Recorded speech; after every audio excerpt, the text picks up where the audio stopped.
Hey guys, Ryan Celestain here from RyanCelestain.com, and today's Monday, October 8th, day number 32 of my 90-day challenge, and things are just going absolutely amazing.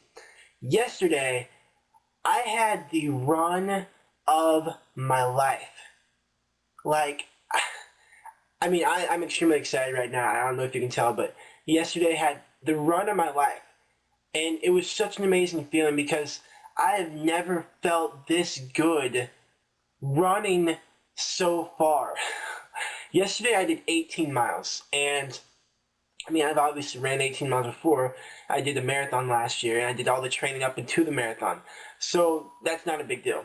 But the thing is, last year during my training sessions, I would always kind of hit that brick wall at mile 18 or so. And I remember one of my training runs last year, I was so tired, so exhausted, I couldn't even finish my run. I found myself at a gas station asking the cashier if I could have a free cup of water.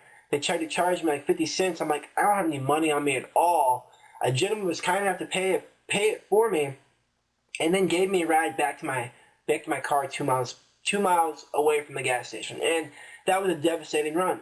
And then the marathon last year, at mile 15 and 16, I got sick and had to stop. And to yesterday, for me to have been able to run 18 miles nonstop, just to get a drink of water, so I stopped 5 to 10 seconds just to get a swig of water.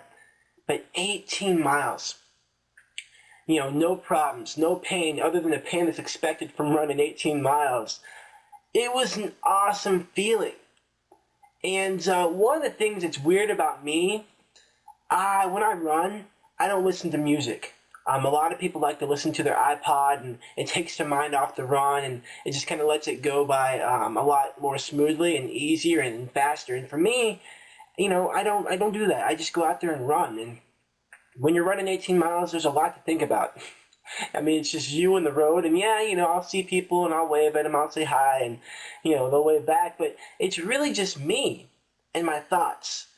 And I remember it was, I think about mile number 9, and I'm running, and I just started thinking about the Tulsa run, and it's coming up in 3 weeks, and I was thinking, I was starting to imagine what it was going to feel like to run the Tulsa run. I just envisioned everything like it was a movie plan. I saw myself running. I saw myself working hard and sweating. And I just envisioned every part of that race. And the biggest part, the most exciting part, I envisioned the finish line.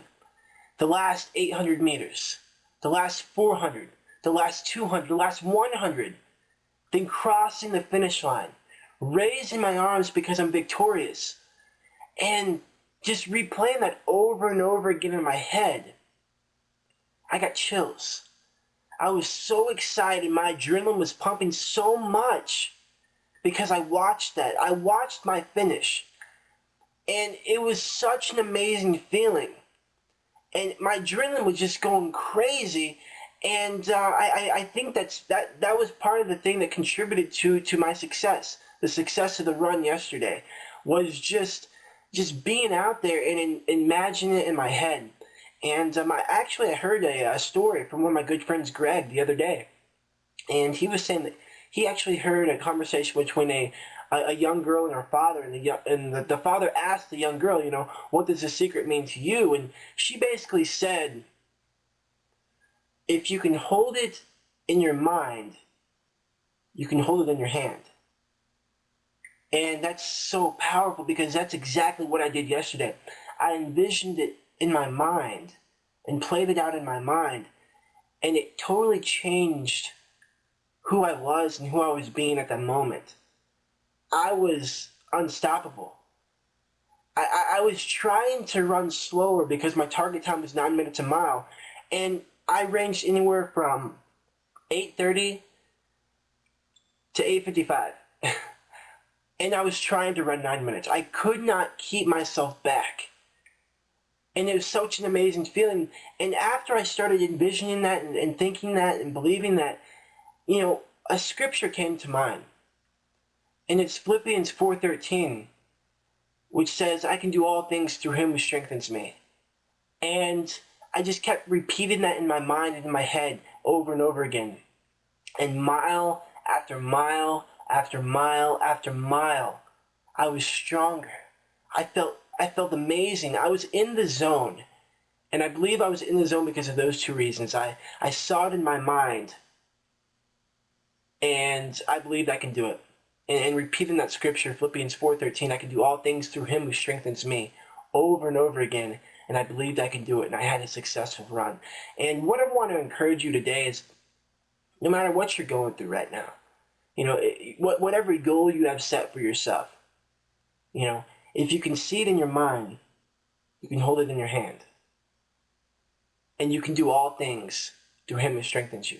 And I want you to not give up.